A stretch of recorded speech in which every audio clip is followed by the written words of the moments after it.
In the last video, I talked about how the spectrum of hydrogen gas consists of just sharp lines in the spectrum of different colors, just a few sharp lines rather than the continuous spectrum of the rainbow.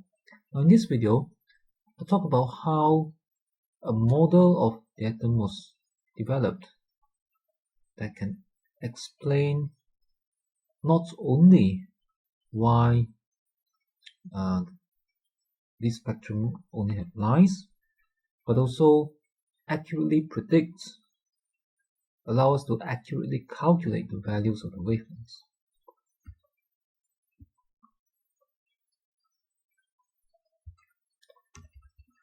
We started with the work of J.J. Thomson when he discovered the electron. If you remember, he had this idea that after he concluded that electrons are found in all atoms, he had this idea that the atom is like a Christmas pudding, and which consists of positive charges that are spread over the pudding, and the electrons would be these raisins that are embedded in the pudding.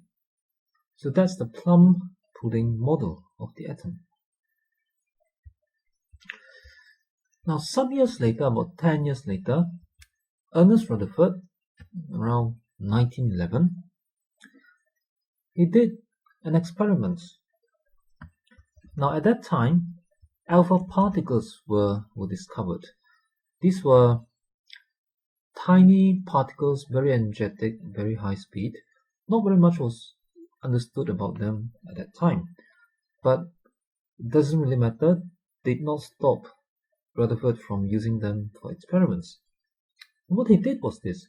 He took these alpha particles, extremely fast, energetic alpha particles, and shot them, directed them.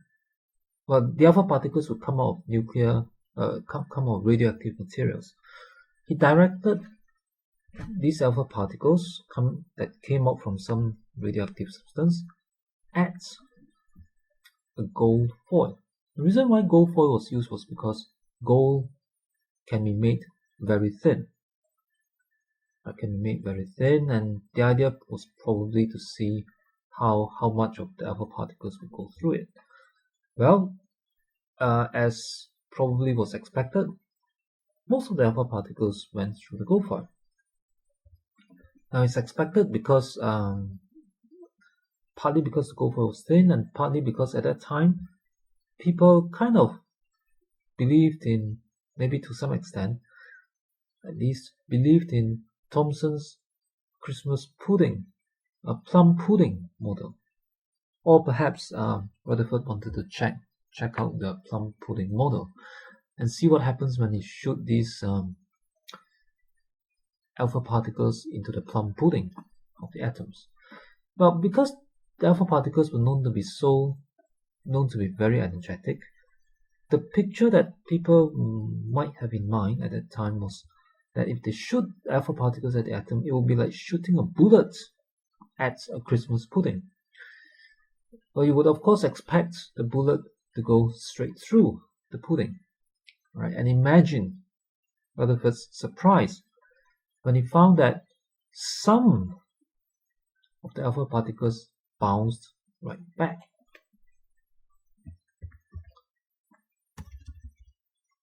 So as you shoot them at the gold foil, some bounce right back. Now that is surprising, because think about what happens when you imagine what happens when you shoot a bullet at the Christmas pudding and the bullet bounces right back. That's very hard to imagine. Just shooting a bullet at a piece of cake and it doesn't go straight through and it bounces right back. So one obvious possibility is that you might think that there's something really hard hidden inside that Christmas pudding. That's exactly the kind of conclusion that Rutherford came to after making this observation.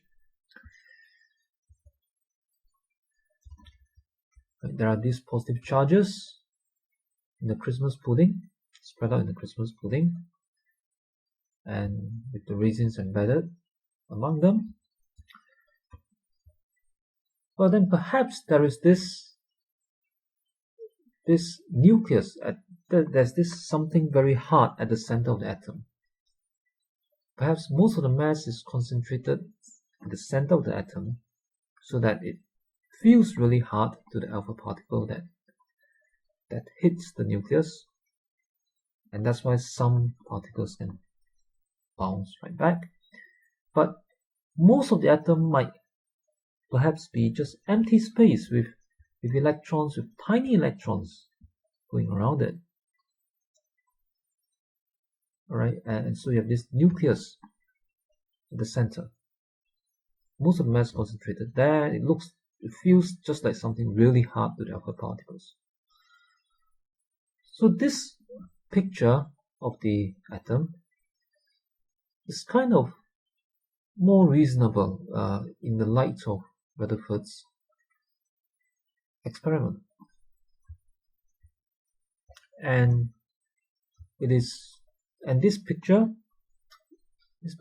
is sometimes called the nuclear atom or the nuclear model.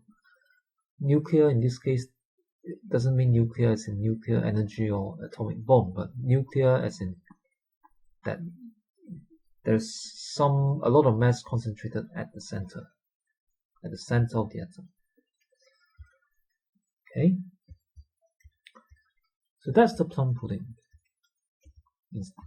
So we have plum pudding model and we have the nuclear atom model. Then came Niels Bohr. It must be around 1913. So Niels Bohr, I think, was there when Rutherford did his experiment, and Niels Bohr learned about these results. And Niels Bohr came up with a model of the atom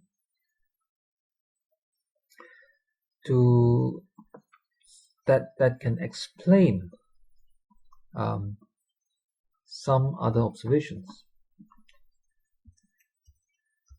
Specifically, he came up using this nuclear atom, this nuclear model. He came up with a model of the atom that can explain the line spectrum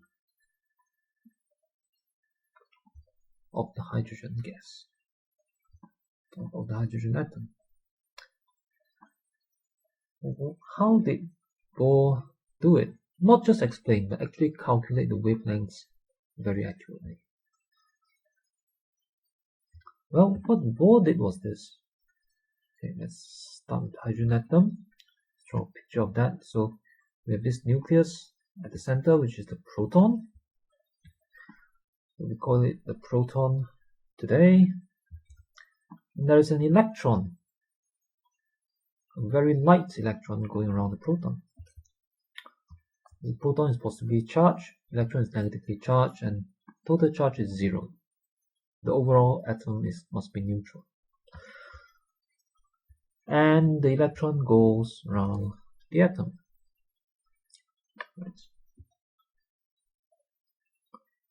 Now, the electron is in orbit around the atom, and the important thing and an important assumption that Niels Bohr has to make is that the electron in orbit does not radiate. Now, it was known by that time, that if you have an oscillating electric current, there would be radiation. You know, like radio wave. If you have a radio, right, the radio wave happens when you have an alternating current in the antenna. And it was known that it will give out a radio wave, which is an electromagnetic wave. So if you have an oscillating electric charge or circulating electron is just an oscillating electric charge, just oscillating current, like in a radio antenna, it must give out radiation, right? Either radio wave or at very high frequency, it can give out light, which is also electromagnetic.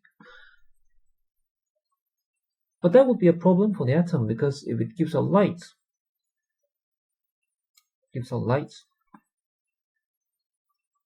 then it must lose energy. And if it loses energy, if the electron loses energy, it must fall into the proton. Right? If it doesn't have the kinetic energy to go around, then it has to fall.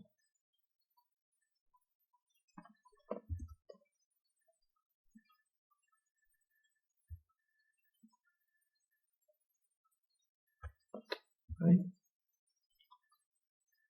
Now, that's the radius of the atom. And we can imagine that the electron can move around in different radius. Electron can move around in different radius. Here and there and so on. Now, but what Bohr did was this. Bohr needed some way to explain why there are lines in the spectrum, why you don't just get any wavelength in the hydrogen spectrum. So he came up with what is, in effect, a rule, if you like. The rule, he says that there is some kind of a rule that the hydrogen atom must obey, and in fact, this rule implies that the radius of each orbit can only have certain specific values, meaning that you can either take the radius can either be one value or it can be a different value, but it cannot have a value that is in between. So that means the radius can only occur in steps. It can be it doesn't have to be regular step, maybe a big step and a bigger step and so on. So the radius of the orbits, the radii of the orbits can only happen in steps. They are not continuous. Right? You can't just have any radius. Now, Bohr would need this feature if he wants to explain in order to help him to explain the line spectrum, because his idea was that if an electron falls from a higher to a lower orbit, it would lose energy. Just like when a stone falls and hit the ground, it loses potential energy. And if a stone falls and hit the ground, you hear a sound, right? When the stone hits the ground, you hear a sound. So that energy that the stone lost is converted into sound energy and heat energy. So it's kind of, similar. When an electron falls to a lower orbit, it would lose energy. Right? Or it can fall from another orbit, a higher orbit, to the lower orbits, and you lose energy. And Bohr's idea was that this energy that is lost would be given out as a photon. And we already know from Einstein that the photon is related to its frequency by hf, and that's what we know from the photoelectric effects. Now, if the photon energy is related to hf, and we know from this picture that the orbit can only occur in the radius of the orbit can only take specific values in steps.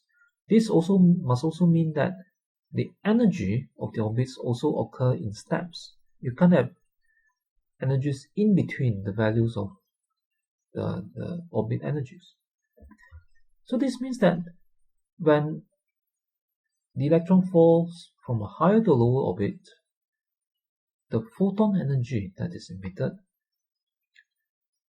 can also only be in steps of some kind.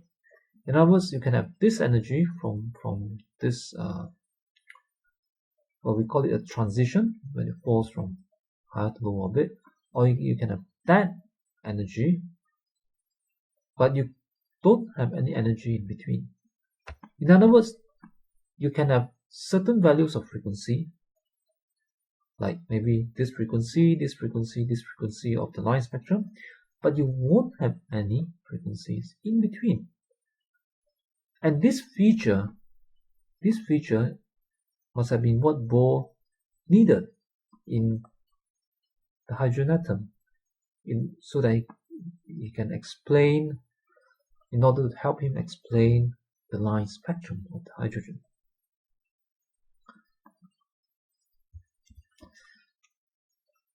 And of course, we know that if you know F, you can find lambda. They are related. So therefore, if F can only take place in steps, then the same goes with the wavelength, because each frequency has a corresponding wavelength. So when electron falls from higher to lower orbits, the energy is given out as a photon. That's the idea. And then comes the tricky bit. So far we have been talking about the qualitative picture. But what Bohr really needed is a way to accurately calculate the wavelengths of the lines in the hydrogen spectrum. And in order to do this, we must be able to find the actual radii of the orbits. I've been talking about how the radii must take certain definite certain values in steps, but we don't actually know what the radii are, and we have to know the radii in order to calculate the energies of those orbits, and then to calculate the wavelengths. So Bohr needs something more. He needs a very specific formula, if you like, or condition for the radii. And what he came up with was completely out of the blue.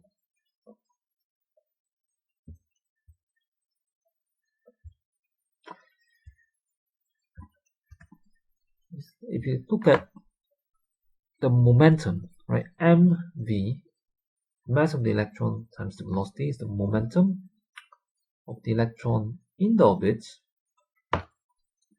So what Bohr did was it started with this momentum. V is the velocity, and he multiplied that by the radius of the orbits. So momentum times the radius. This quantity has a name. It's called the angular momentum. But we don't have to worry about the name for now. He said that the momentum times radius for each orbit, for the electron in each orbit, must be equal to a whole number times, n is the whole number, times Planck's constant and divided by 2 pi. So that's the rule that Bohr came up with. Now, if you're seeing this for the first time, it's just completely bizarre how Bohr was able to come up with this formula. The likelihood is that he did a lot of thinking, but it could also be that there are related research in physics that he was aware of that gave him ideas. But in any case, it was must have been an extremely clever way of putting things together, and once Bohr came up with this condition, he was able to use this condition to calculate the radius, as I shall show in the next video or two. And once you know the radius, you can find the energies, the energy of each orbit. And if you know the energy of each orbit, you can take the difference in the energies when an electron falls from higher to lower orbit. Alright, and that difference then in energy would be taken as the energy of a photon, HF, and if you know the energy of the photon, we can find the frequency F, and therefore the wavelength. So if you know the frequency or the wavelength, we would be able to calculate the wavelength of the lines in the hydrogen spectrum. And this was done by Bohr, and the answers he got was almost exactly the same as the values that were measured for the hydrogen spectrum. So that became a spectacular success of Bohr's model.